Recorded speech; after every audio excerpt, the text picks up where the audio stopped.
বাঙালির বিয়ের দাওয়াত কিন্তু বাঙালি বিয়ে বাড়ির রোস্ট পোলাও ছাড়া। মানে বিদেশে আমরা যতই বাঙালি দাওয়াত খাই না কেন, দাওয়াত করি না কেন, বাংলাদেশের যে একটা রোস্ট, বিয়ে বাড়ির রোস্ট, সেটা কিন্তু সবসময় মিসিং থাকে। আসসালামু আলাইকুম, কেমন আছেন সবাই? আমি আলহামদুলিল্লাহ ভালো। গতকালকে আপনাদের সাথে শেয়ার করেছি আমরা হলুদের দাওয়াতে গিয়েছিলাম, আর আজকে হচ্ছে বিয়ের দাওয়াত। তো বিয়ের দিন সকালবেলা আমাদের বাসায় নাস্তার আয়োজন করা হয়েছে। তো সকালবেলা অলরেডি আমাদের নাস্তা খাওয়া শেষ। আলু ভাজি, গরুর মাংস, তারপরে সুজির হালুয়া, ডিম ভাজা, এগুলোর সাথে পরোটা ছিল। আর চা দিয়ে খাওয়ার জন্য সকালবেলা একটা কেক বানিয়েছিলাম। তো এই হচ্ছে আমাদের সকালবেলা নাস্তার আয়োজন। আমাদের দাওয়াত হচ্ছে দুপুরবেলা। আমরা সবাই একসাথে নাস্তা করে তারপর হচ্ছে দুপুরে দাওয়াত খাওয়ার জন্য রেডি হচ্ছি। আমরা যদিও সকালবেলা নাস্তা করার কোনো প্ল্যান ছিল না, যেহেতু আমাদের বাসায় দুজন গেস্ট আছে, তো সেই জন্যই হচ্ছে টুকটাক আয়োজন করা।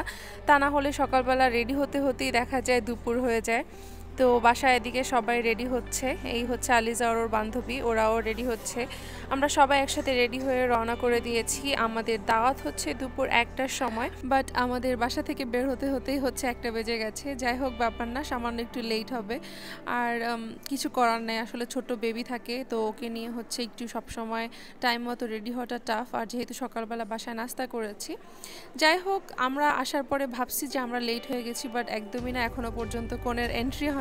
যেহেতু কনের এন্ট্রি হয় নাই, তার মানে এখনো প্রোগ্রাম শুরু হয় নাই। তো আমরা সবাই তারপর হচ্ছে টেবিল চেয়ারে বসে গেছি আর অপেক্ষা করছি কনের এন্ট্রির জন্য। কালকের মতো আমি আজকেও শাড়ি পরেছি। গতকালকে যেহেতু হলুদ ছিল, তো আমি, আমার দুই ননদিনী, তারপরে আমার শাশুড়ি, আমরা সবাই শাড়ি পরেছিলাম। আর আজকে আমি আর আমার শাশুড়ি শাড়ি পরেছি। আমার যে শাড়িটা দেখতে পাচ্ছেন, এই শাড়িটা আমার শ্বশুর আমাকে গিফট করেছিল যখন বাংলাদেশ থেকে সে আমাকে আনতে গিয়েছিল তখন। এই শাড়িটা আমার খুবই পছন্দ আর খুবই স্পেশাল। তো ফাইনালি কনে চলে আসছে ওর বাবা মায়ের হাত ধরে। আমার কাছে ওর এন্ট্রিটা খুবই ভালো লাগছে, খুব সুন্দর একটা গান চলতেছিল। আর কনে এন্ট্রির সময় সবাই যার যার সিট ছেড়ে এসে দাঁড়িয়ে গেছে আর যার যার ফোন থেকে আলাদা আলাদা করে ভিডিও করতেছে, তাই বউকেই দেখা যাচ্ছিল না। বাট তারপরও ভালোই লাগছিল, যেহেতু সবাই মানে খুব আগ্রহ নিয়ে বউয়ের এন্ট্রিটা দেখছিল। আর এই যে ভেন্যুটা, এই ভেন্যুটা খুব সুন্দর করে সাজানো হয়েছে। স্টেজ সাজানোটা আমার কাছে সবসময় থেকে একটু ডিফারেন্ট লাগছে, তো সেটা আমি হচ্ছে ভিডিওর পরে দেখাবো, যেহেতু এখন এখানে বিয়ে পড়ানো হবে।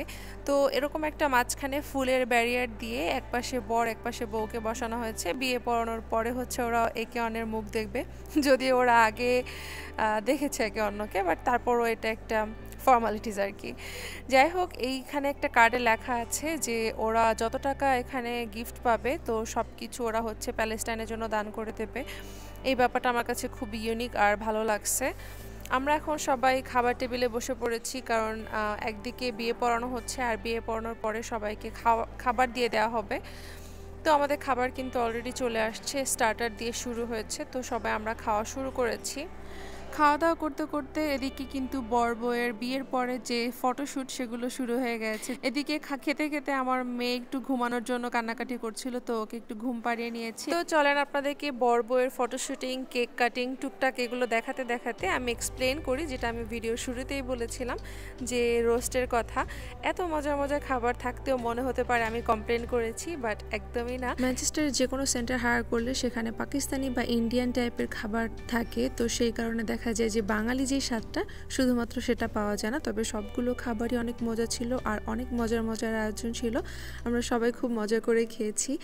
আর শুধু ওই যে বাংলাদেশি স্টাইলের যে রোস্টটা, সেটা মিসিং। সেটা তো আর এদেশে যতই হোক আমরা নিজেরা বাসা থেকে রান্না করে আনলেও ওরকম হবে না। তো ওইটাই আর কি ভাবতেছিলাম মনে মনে, ইনশাআল্লাহ নেক্সট টাইম বাংলাদেশে গেলে সেই স্বাদটা আবার পাবো। খাওয়া দাওয়া শেষে একটু সামনে গেলাম বউকে দেখতে। তো বউয়ের সাথে হচ্ছে বউয়ের ফ্যামিলি আর ছেলের সাথে ছেলের ফ্যামিলি, ওরা হচ্ছে সবাই একসাথে ছবি তুলতেছিল। ফাইনালি আমরা হচ্ছে ডেজার্ট খাবো। ডেজার্টের জন্য হচ্ছে বাইরে চা দেওয়া হয়েছিল, তারপরে খেজুর রাখা আছে, এখানে গোলাপ জামুন আর রসগোল্লা আছে। সব কিছু অনেক মজা ছিল, মজা করে খেয়েছি। আর এখন আমরা বাসায় চলে যাব। সবাই কিন্তু বরকনের জন্য অনেক অনেক দোয়া করবেন। তো আমরা বিয়ের দাওয়াত খেয়ে বাসায় চলে আসছি অবশেষে। আর এখন হচ্ছে বিকাল 4:30 বাজে, বাট বাইরে কিন্তু অন্ধকার হয়ে গেছে, কারণ মাগরিব হয়ে যায় 4:30টার মধ্যেই। তো দেখা যায় রাত অনেক বড়।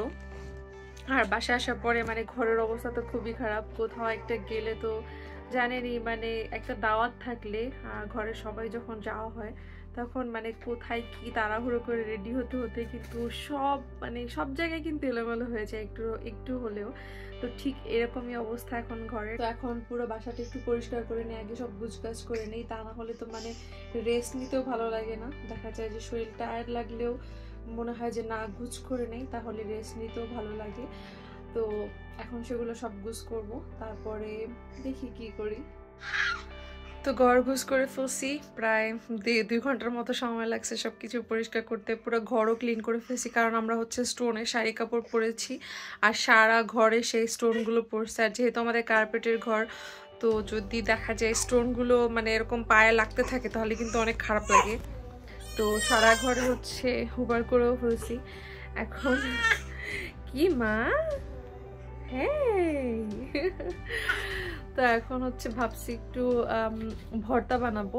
বাসায় তেমন কিছু নাই যে ভর্তা করবো, আর মানে আমরা দুপুরে যেহেতু খাইছি, রাত্রে কিন্তু আরেক বেলা আমাদের বাসায় খাওয়া হবে। যদিও মাংস আছে, মানে বাসায় গতকালকে থেকে গরুর মাংস খাসির মাংস দুটাই আছে, আজকেও আছে, আর সেই সাথে ফ্রিজে একটু ডালও আছে। তবে যেহেতু মানে আমরা দাওয়াতে গেছি, গতকালকে আমরা বিরিয়ানি খাইলাম, আজকেও আমরা হচ্ছে মানে মাংসর মধ্যেই আছি। তো এখন আর মাংস খেতে ভালো লাগতেছে না, তো আমার শাশুড়ি মা বলছে একটু ভর্তা খেতে ইচ্ছে করতেছে। তো ভাবলাম যে বাসায় যা আছে সেগুলো দিয়ে একটু করে ফেলি। তো যাই কিচেনে দেখি কি আছে, যেহেতু শরীর একদম মানে এখন ক্লান্ত, তারপরও চেষ্টা করব শর্টকাটে 1-2টা ভর্তা বানায় ফেলতে, তাতে করে রাত্রে খাবারটা একটু শান্তিতে খেতে পারবো। কারণ আসলেই মানে মাংসর কথা ভাবতে যেন এখন কেমন লাগতেছে। এটা কিন্তু হয়, তাই না? ওই যে কোরবানির সময় যেরকম হয় মাংস খেতে খেতে আর ভালো লাগে না, তো ওরকম একটা অবস্থা আমাদের বাসায়, বাইরে, দাওয়াতে, সব জায়গায় যেখানেই যাই মাংস খেতে খেতে একদম টায়ার্ড হয়ে গেছি। তো চলেন দেখি কি ভর্তা করি, আমার মেয়েকে ওর দাদির কাছে দিয়ে নিই। এখানে হচ্ছে পাতিল ভর্তি গরুর মাংস, খাসির মাংস, আর এই হটপটে হচ্ছে পরোটা আছে। তবে আমি হচ্ছে ঝটপট করে একটু বরবটি ছিল, বরবটি এদেশে ছোট ছোট বরবটি প্যাকেটে পাওয়া যায়, তো 1 প্যাকেট বরবটি আমি ভর্তা করে ফেলেছি অলরেডি। আর এখন আমি হচ্ছে কড়াইতে করে একটু ডাল ভর্তা করতেছি। আমি কড়াইয়ের মধ্যে এটাকে একটু নেড়ে চেড়ে মিক্স করে নিচ্ছি, কারণ হাত দিয়ে অলরেডি মরিচটা মিক্স করে নিয়েছিলাম। আর আমি চাচ্ছি না মানে ডাল ভর্তাটা একদম যে ভর্তা ভর্তা ওরকম হয়ে যাক, যে মানে একটু দানা দানা থাকবে। তো এই ডাল ভর্তার বিন ভর্তাটাই করেছি। আলু ভর্তা করতে চেয়েছিলাম, বাট একটা আলুও নাই বাসায়, আমরা হচ্ছে গরুর মাংসের মধ্যে দিয়ে ফেলছিলাম। তো এখন এই ডাল আর বিন ভর্তা, সেই সাথে একটু ফ্রিজে ডাল আছে, পাতলা ডাল, সেটা দিয়ে হচ্ছে আমাদের রাত্রে ডিনারটা করে ফেলবো। বিয়ে বাড়ি থেকে কিন্তু আমরা খালি হাতে আসি নাই, আমাদেরকে যে খেজুর দেওয়া হয়েছিল বা মিষ্টি নিয়েছিলাম খাওয়ার জন্য, তো এগুলো আমাদের প্লেটে ছিল যাতে এগুলো নষ্ট না হয়, সেই কারণে আমরা এগুলো নিয়ে আসছি। তো এখন এগুলো খেতে খেতে বিদায় নিয়ে নিচ্ছে আজকের মতো। আল্লাহ হাফেজ সবাইকে।